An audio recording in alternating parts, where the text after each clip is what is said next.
네, 반갑습니다. 2주차 수업을 시작을 해보도록 하겠습니다. 자, 말초신경질환 하고요. 여기에서 안면신경마비, 3차 신경통 공부하고요. 그 다음에 요통 공부하고 그런 다음에 시간이 허락되는 한 감각 넘어가서요. 눈 쪽 부분 공부를 하도록 하겠습니다. 자, 말초신경질환의 안면신경마비 보실 텐데요. 안면신경마비는 한쪽 입이 돌아가고 눈이 좀 잘 안 감기는 증상을 이야기한다. 이렇게 얘기를 하고 있는데 우리가 구안화사라고 이렇게 하고 있습니다. 그래서 구안화사는 무엇인가? 이 입이 이렇게 여기 보시면 이렇게 돌아가는 양상을 이렇게 보이고 있죠. 그래서 이 사람이 지금 여기 보세요. 구안화사가 이렇게 와 있다. 이렇게 됐으면 이 사람은 어디가 정상일까요? 지금 어디가 정상일까요? 아니 그거 말고 어디가 마비가 와 있을까요? 지금 현재 마비가 와 있는 곳 마비는 지금 이쪽으로 와 있습니다. 이쪽으로. 밑에 글씨가 있었네요. 네. 그래서 마비가 와 있기 때문에 이쪽에 입꼬리가 올라가지 않아요. 그래서 정상 쪽 입꼬리가 이렇게 올라가는 거를 일단 좀 보실 수가 있죠. 그래서 이렇게 입꼬리가 이렇게 올라가는 건 정상 쪽으로 이렇게 올라가고 이쪽 마비가 좀 되어 있는데 이거를 이렇게 구안화사다. 어른들은 일단 그렇게 얘기를 하고 있습니다. 그래서 옛날에 할머니들 그런 얘기 하잖아요. 그러니까 막 그 대돌 옛날에 대돌이 이렇게 있는데 또 시대에 안 맞는 얘기 하나. 일단 대돌이 이제 있으면 그게 딱 베개 높이잖아요. 그쵸? 그렇게 하다 보니까 여름에 한여름에 이게 이제 마루에 대청 마루에 이제 많이 있어요. 그래서 이렇게 그러니까 날씨가 덥고 이러면 그 위에 대청 마루에서 누워 자다가 이제 베개 삼아 이제 대돌을 이제 베고 자잖아요. 그러면은 얘가 이제 똑띠 누워 자면 괜찮은데 옆으로 누워 자면 이 돌의 차가운 기운 때문에 얼굴이 마비가 오죠. 그러니까 일어났더니 얼굴 돌아갔다. 막 이렇게 얘기하죠. 그거는 사실 좀 약간 일시적인 거니까 좀 있으면 풀립니다. 자, 근데 지금 이 환자처럼 아예 이렇게 얼굴이 이렇게 돌아가는 이런 안면신경마비를 일단 볼 때는 중추성 안면신경마비와 여기 보이는 말초성 안면신경마비 요 두 개로 일단 나눠지고 있고요. 말초성 안면신경마비가 거의 대부분이 한 90% 정도를 일단 차지하고 있다라고 되어 있습니다. 그래서 대부분은 이 말초성 안면신경마비이기 때문에 일단 뭐 웬만하면 괜찮아지는 대부분 금방 이렇게 한 6, 70%는 별로 치료를 하지 않아도 금방 이렇게 좋아지는데 문제는 중추성 안면신경마비가 오잖아요. 그러면 이거에 대한 원인은 이 뇌출혈이라든지 뇌졸중, 뇌종양 때문에 일단 발생이 되는 것이고 이렇게 하다 보니까 얘가 이렇게 그쪽 그, 그 신경 쪽을 이렇게 누르다 보니까 그쪽으로 운동신경의 영향을 받으면서 이쪽 오른쪽이나 왼쪽으로 이렇게 편마비가 왔었던 기억 나시죠? 그죠? 예, 그 편마비가 이쪽 얼굴 쪽까지 왔다고 생각을 하시면 됩니다. 근데 그때 기억나실지 모르겠지만 눈 동공 부분은 일단 편마비의 반대쪽 그러니까 여기 머리에 손상받은 쪽 눈에 이렇게 반응을 보인다. 그러니까 손상받은 쪽 눈이 이렇게 좀 커지거나 이렇게 보이고 마비는 어느 쪽? 마비는 손상받은 쪽 반대쪽으로 일단 편마비가 나타난다라고 얘기를 했었던 거 기억나시죠? 이것도 마찬가지예요. 그래서 이쪽 눈 쪽 위쪽 부분 있잖아요. 여기까지는 괜찮아요. 근데 여기 요 이마 눈 쪽을 기준해 가지고 아래쪽 부분 여기 얼굴 부분만 이렇게 그 마비를 보이고 있기 때문에 같은 쪽으로 편마비를 보이는 경우가 많다. 이렇게. 자, 그래서 이마는 마비가 되지 않고 앞면에 하부만 마비가 돼 있다. 이마 주름은 그래서 가능하다. 해가지고요.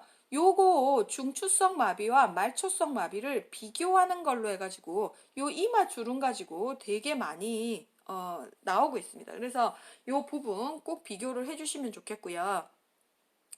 자, 여기에서 그 미각과 청각은 정상이다. 미각과 청각은 정상이다 라고 보시면 되겠어요. 여기도 아주 중요한 부분이죠. 자, 여기 보셨을 때, 자, 말초성 안면신경마비다 이렇게 봤을 때 우리가 12뇌신경 얘기를 그때 했었었죠. 그죠? 12뇌신경에서 안면신경은 몇 번 신경이었을까요? 몇 번 신경? 7번 뇌신경 맞아요. 자, 해볼까요? 후시동활 삼외안 맞죠? 안. 이거니까 7번 뇌신경 맞죠? 7번 뇌신경, 안면신경 7번 뇌신경에 문제가 있을 때는 자, 7번 뇌신경에 문제가 있을 때는 미각에 문제가 있었죠. 그쵸? 혀의 전면의 3분의 2가 감각이 감소되어 있었다. 그쵸? 기억나시죠? 그래서 전면 3분의 2의 미각과 그 감각이 이렇게 감소되어 있는 걸 볼 수 있다. 그래서 요 위에 센트럴 여기 중추성 안면신경마비와 말초성 안면신경마비의 여기도 미각과 청각이 이게 차이를 좀 볼 수가 있습니다. 그래서 이것도 중요한 부분이니까 잘 기억해 주세요. 자, 그래서 말초성 안면신경마비 7번 뇌신경에 문제가 생겼을 때 이렇게 생기는 것은 원인은 벨마비가 벨스팔시가 한 60% 정도를 차지하고 있고요. 나머지는 헌트 증후군, 축두골 증후군, 수술로 인한 손상, 중이염에 의한 합병증 이런 것들에 의해서 일단 문제를 일으키는 것이 이제 말초성 안면신경마비다라고 보시면 되겠고요. 대부분 편측으로 발생이 되고요. 이거는 팔다리에 편마비가 있을까요? 아니죠. 예, 얼굴만 마비가 있습니다. 그래서 편측으로 이렇게 마비가 있으면서 눈을 좀 감으려 해도 눈이 좀 잘 안 감기는 예, 이렇게 그래서 눈을 이렇게 뜨고 있는 눈을 이래서 눈을 붙여줘야 됩니다. 자, 그리고 이거는 여기 보세요. 이 7번 뇌신경이요. 요렇게 돼 있어요. 요렇게 여기 눈 위쪽, 이마 쪽 상악 쪽, 하악 쪽 이렇게 분포가 되어 있거든요. 그렇게 하다 보니까 이쪽에 이마가 주름을 지을 수 있을까요? 여기 마비 왔는데 얼굴 하악과 상악과 하악도 다 안 되는데 여기에 이 신경은 뭐라고 안 되겠어, 그지? 뭐라고 되겠어요, 그죠? 그러니까 여기 이마, 볼, 그 다음에 여기 턱 여기까지 다 안 되는 거예요. 입술까지 안 되는 거예요. 그래서 여기는 이마 주름이 불가능하다. 입의 구각은 어느 쪽으로 올라간다? 정상인 쪽으로 올라간다. 왜냐면 마비된 쪽은 입이 이렇게 굳어가지고 올라가지 않으니까 이렇게 말을 하려고 하거나 웃으려고 하면 입 꼬리가 올라가는 거는 움직이는 쪽, 마비되지 않은 쪽으로 올라가는 거니까. 그쵸? 입의 구각이 정상인 쪽으로 올라간다 라고 되어 있죠. 말초성 안면신경 마비는 핵마비와 핵하마비 두 개로 나눠지고 있는데요. 페이지 1390페이지 왼쪽 가운데쯤 보시면 이걸 좀 분류해 놓은 걸로 설명이 되어 있습니다. 말초성 안면신경마비는 핵마비, 뉴클리어 팔시와 핵하마비, 인프라 뉴클리어 팔시로 분류되고 있다.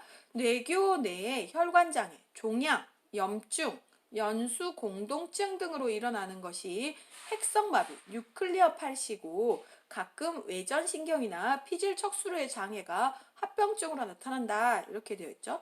핵하마비는요. 안면신경 핵보다 말초 측에서 안면신경이 장애를 받았을 때 나타나는데 원인은 손의 교각 종양이라든지 단순 포진 바이러스라든지 길리안바레 신드롬이라든지 이런 감염이라든지 두개적 골절 등의 외상 이런 것들, 그 다음에 사르코이드증, 그 다음에 뭐 탈수 질환 이런 것들에 의해서 좀 생기고 스트레스나 한랭 폭로 같은 것들에 의해서도 생긴다. 한랭 폭로는 아까 뭐예요? 여기에 맷돌 베고 잤다가 이렇게 벌어지는 거. 그 다음에 스트레스 같은 경우는요. 지난번 우리 학교 말고 내가 지난번 학교에서 학생 한 명이 얼굴이 돌아간 거예요. 이게 왜 임상 실습을 나갔는데 얼굴이 돌아간 거예요. 그래가지고 괜찮냐면서 그랬더니 괜찮다면서 실습을 계속 진행하겠다 그래서 했었던 예, 그런 기억이 나는데 임상 실습이 얼마나 스트레스가 심하면 애가 이렇게 얼굴이 돌아갈 정도로 그러겠어요. 그죠? 우리는 각종 그 스트레스를 증상을 보이지만 이제 얼굴 쪽으로 안 나타나서 그나마 좀 다행이긴 한데 어쨌든 그래서 핵마비와 핵하마비 이 두 개로 일단 나눠지고 있고요. 자, 밑에 바로 보시면 원인이 뚜렷하지 않은 핵하마비, 핵하마비를 벨스팔시라고 이야기를 한다라고 되어 있습니다. 자, 원인이 뚜렷하지 않은 핵화마비를 이제 벨스팔시라고 하는데 벨마비다라고 얘기를 했죠. 그래서 벨마비는 여기 보시면 안면 신경마비의 60% 정도를 차지하고 있기 때문에 그러면 여기가 90%고 말초가 90%고 벨마비가 60%다 이렇게 보면요.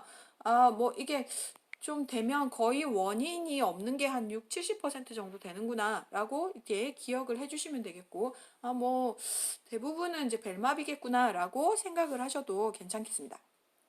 그래서 벨마비 똑같아요. 이마주름 불가능하고요. 토안이 돼서 눈이 좀 제대로 안 감기고 눈이 위로 올라가서 흰자위가 보이는 이런 증상을 보이면 이게 벨 현상이다 라고 되고 있고요. 그 다음에 7번 신경도 마찬가지로 입이 이렇게 마비가 와 있기 때문에 입이 처지고 휘파람을 좀 불 수 없고요. 자, 해볼까요 여러분들?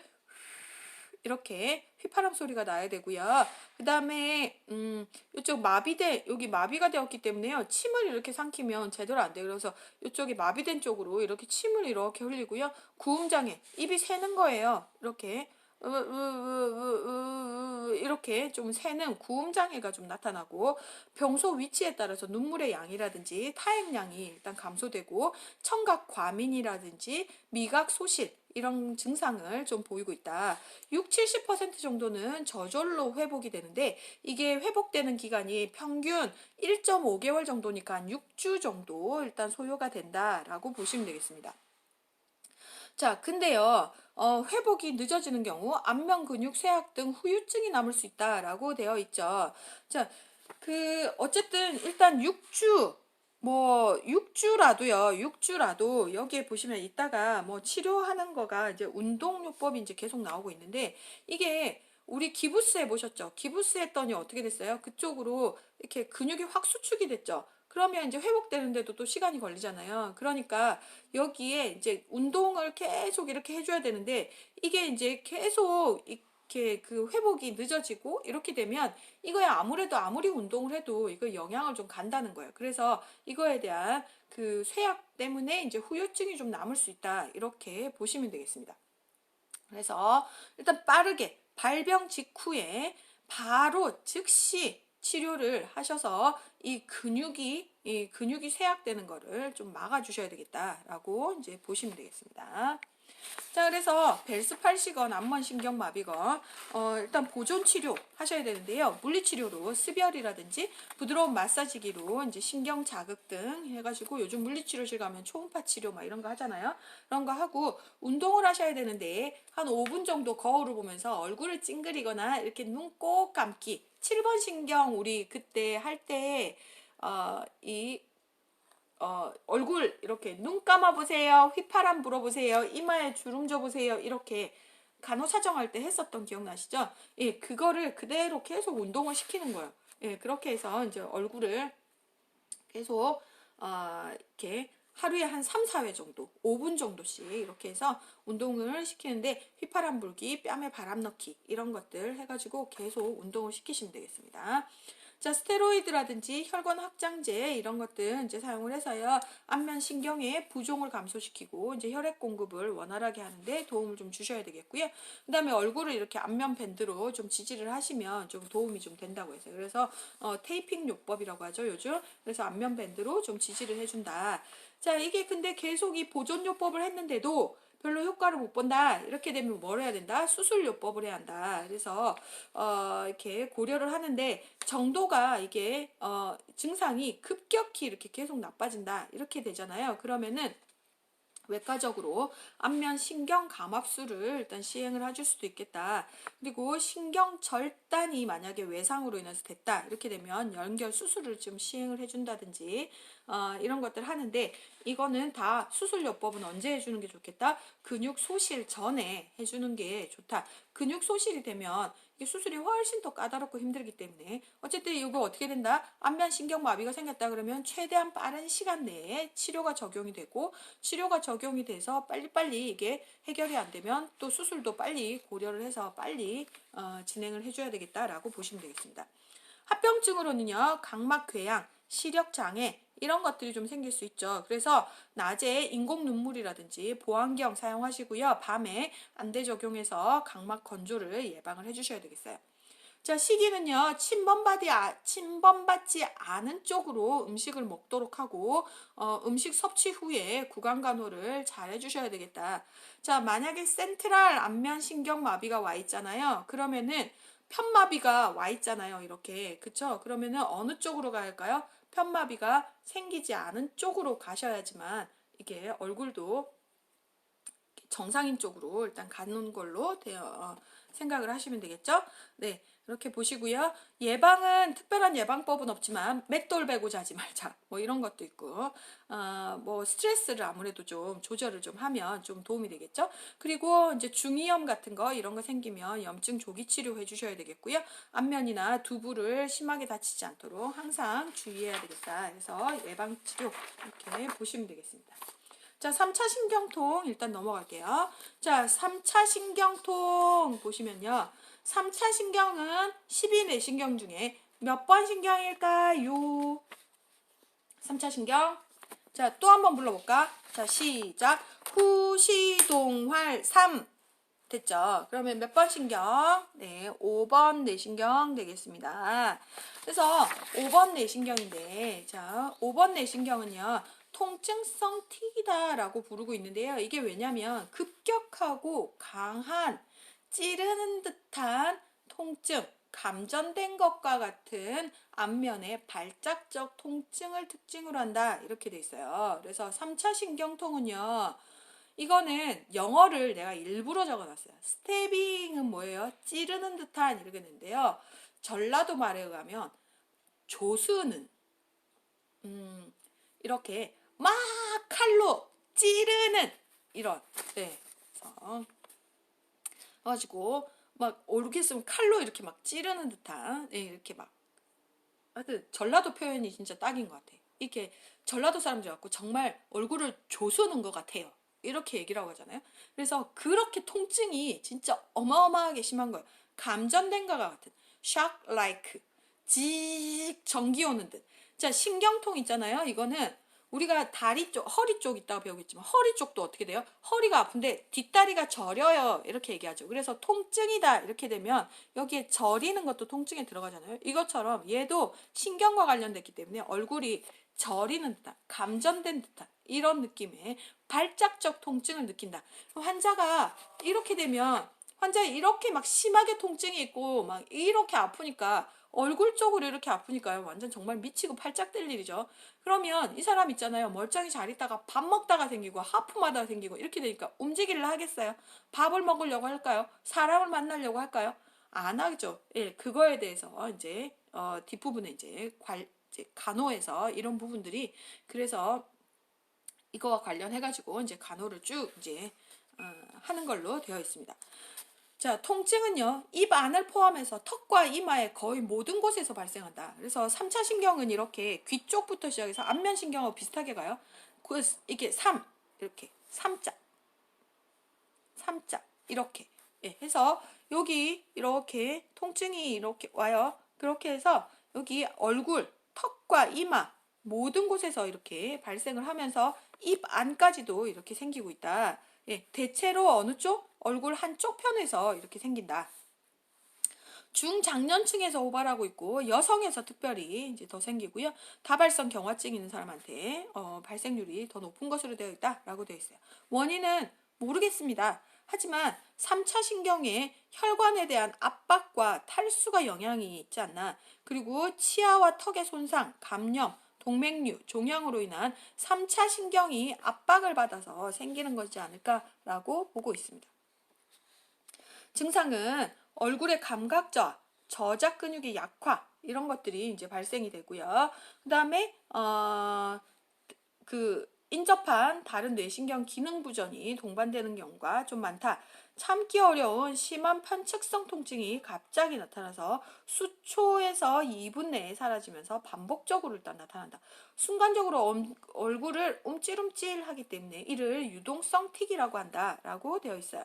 자, 유발점이 존재하기도 하는데 대개 안면부 중앙에서 일단 나타난다 되어 있고요. 음식을 먹을 때, 입을 크게 벌릴 때, 양치질할 때 통증이 유발이 된다. 다른 감각 감각 기능은 대개 정상인 것을 좀 보이고 있다. 자, 그래서 진단은 전형적인 임상 양상, 병력의 문진, 신경학적 검진, MRI, 혈관 조영술, 다른 원인, 뇌혈관 상태 파악 이런 것들을 통해서 이제 진단을 하게 되고요. 자, 치료는 원인 질환에 의해서 치료를 받게 되는데 만약에 이쪽에 암이 생겨가지고 3차 신경을 누르고 있다. 그러면 이제 그쪽으로 이제 수술을 하게 되는 것이고, 이런 이제 그 혈관 상태 뭐 이런 것들 관련해서도 문제가 있으면 이제 원인에 준해서 이제 치료를 하는데, 자, 통증 관리 약물은요, 카바마제핀, 어디서 많이 들어본 약이죠. 자, 이거 어디에서 썼던 약일까요? 경련에서 썼던 약이죠. 기억나시죠? 신경계 경련에서 여기 그 시저에 관련해 가지고 이제 아니 시저 그 시저 말고, 시저는 증상을 표현한 거고 일회성이고, 이거는 일회성일 땐 테그레톨 안 쓰고 이제 여러 번 일어나는 뭐지? 잠깐만. 에필lep시. 그쵸? 에필lep시 정간증. 예, 잠깐 멈추고 머리를 돌렸어요. 네. 네, 한 5초 만에 기억난 것 같습니다.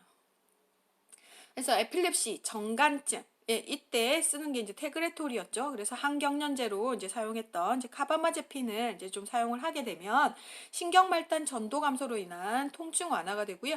초기에는 7, 80대 정도가 7, 80%의 환자에서 이제 치료 효과가 있다. 경우에 따라서는 마취 크림을 국소적으로 사용하면 효과가 있다라고 되어 있습니다. 수술은요, 신경근 파괴술에서 고주파 열 응고술에서 RF로 이제 치료를 한다라고 되어 있는데요. 이 RF 치료는 여기 이제 그 기계가 이렇게 있으면 여기 이렇게 돼 있고, 요 꼬다리 부분에 이렇게 바늘이 이렇게 달렸어요. 그래서 쭉 따라 들어가가지고 여기에서 요 채널에서 이렇게 주파를 이제 줘가지고 여기에 열을 딱 줘가지고요. 여기에서 신경근을 태워버리는 거죠. 그러면은 이제 그 신경에 영향을 받지 않으면서 좀 이런 3차 신경통이 좀 없어지겠죠. 감마나이프 방사선 수술, 이것도 거의 같은 개념인데 이제 방사선을 이용해서 외부에서 쏴서 이렇게 하는 거.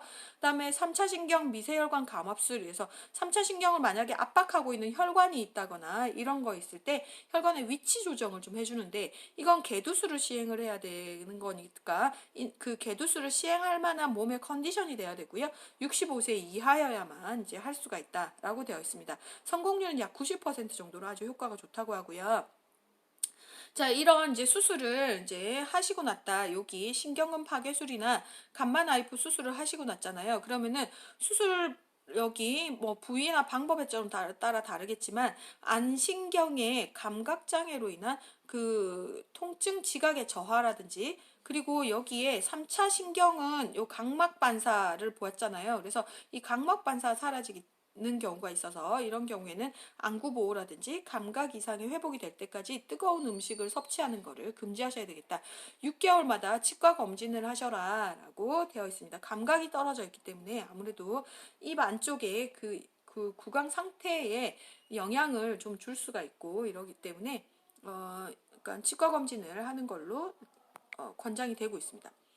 자, 통증 관리에서 이제 보시면 찬바람이나 심한 더위는 통증이 유발되기 때문에 얼굴 노출을 이제 피하도록 해서요. 보통 3차 신경통 환자들은요, 이렇게 꽁꽁꽁꽁 다 싸매고 다니고요. 얼굴이 이렇게 자극이 가면 생길 수 있기 때문에 자기 얼굴을 절대 못 만지도록 완전 철통 방어를 하십니다. 자, 그리고 통증이 없는 동안 개인위생 수행을 이제 하셔야 되는데, 세수 시에는 찬물이 이렇게 또 영향을 좀 줄 수 있거든요. 그래서 실온의 물을 사용하시고 양치질을 안 하려고 하세요. 그래서 치과 문제, 입 안쪽에 이제 이렇게 막 그 위생 환경이 좀 안 좋을 수 있기 때문에 구강 함수제를 이용해서라도 꼭 이렇게 치아 관리를 할 수 있도록 해주셔야 되겠고, 자, 실온 상태의 부드러운 음식을 먹고 건강한 쪽으로 일단 씹도록 하고요. 많이 씹으면 또 자극이 되기 때문에 필요한 경우는 연식을 좀 공급을 하도록 이렇게 하고 있습니다. 그리고 특별히 제한하는 경우 이외에는 가능한 한 일상 활동을 좀 유지하도록 하시고요. 환자가 막 이것 때문에 너무 힘들어가지고 막 이렇게 되게 우울증도 오시고 이러기 때문에 좀 활동을 하면 좀 기분이 좀 나아지니까 좀 활동을 하시도록 이렇게 좀 권장을 하셔야 되겠고, 정해진 시간에 약물을 투여하고 부작용을 관찰하셔야 되는데, 테그레톨이 간 기능에 영향을 주세요. 그리고 장기간 사용하게 되면 이것도 약간 내성이 좀 생기기 때문에 그런 거에 대한 것들, 그 다음에 졸음이라든지 인지장애 이런 것들이 또 생길 수 있기 때문에 이런 것들도 잘 관찰을 해주셔야 되겠고, 골수 억제 되니까 이런 것들도 혹시 뭐 골수 억제로 인한 뭐 혈액 장애들 이런 것들이 생기지 않는지 이런 것들도 잘 보셔야 되겠습니다. 자, 마약성 진통제에 따른 중독 가능성이 있기 때문에 주의해라 이렇게 됐어요. 스테이빙 페인이라 그랬죠. 정말 찌르는 듯한 통증이기 때문에 웬만한 진통제로 안 되고 거의 마약성 진통제를 쓰기 때문에 이런 것들에 대한 중독성이 생길 수 있습니다. 그래서 이런 것들에 대한 주의를 꼭 해주셔야 되겠어요. 환자 잘 안 먹으려고 그런다 그랬잖아요. 그것 때문에 환자가 영양적으로 문제가 좀 생길 수 있어요. 그래서 그런 것들을 좀 예방하기 위해서 고단백, 고칼로리에 씹기 쉬운 음식 쪽은 이제 주셔야 되겠고, 그 다음에 체중 측정을 해서 영양 상태 평가를 계속 해주셔야 되겠어요. 불안감 감소라든지 방문객 제한, 보조적 의사소통 방법을 사용하셔서 지지를 해주셔야 되겠고요. 수술 후 6개월마다 치과 방문하셔서 충치 예방 해주셔야 되겠고, 그 다음에 이 면도기를 전기 면도기를 이용할 수 있도록 해서 자극이 좀 가지 않도록 이렇게 해주셔야 되겠고, 그 다음에 비약물적인 치료 방법으로 이제 이완요법이라든지 심상요법들 이제 사용을 하셔야 되겠습니다. 자, 이제 수업 전반부 여기 마치고요. 이제 요통 들어갈 텐데 마치기 전에 문제 잠깐 한번 풀어보겠습니다. 자, 이 국가고시에 나왔던 문제인데요. 자, 다음 환자의 증상에서 이 환자의 예상되는 질환은 무엇입니까? 라고 되어 있어요. 눈이 잘 감기지 않고 각막이 건조합니다. 혀 전면 3분의 2의 감각이 감소되어 있습니다. 얼굴의 감각이 둔화되어 있습니다. 몇 번일까요? 답은? 네, 답은 1번이죠. 네. 이거 18년도의 문제고요. 여러분들 가지고 있는 문제니까 이거 알고 있는 가지고 있는 문제예요. 그래서 18년도 국시 문제 한번 펼쳐보시면 3차 신경통, 안면신경마비의 답이 되어 있습니다. 확인해 보세요. 자, 고생하셨습니다. 이따가 만나요. 요통입니다.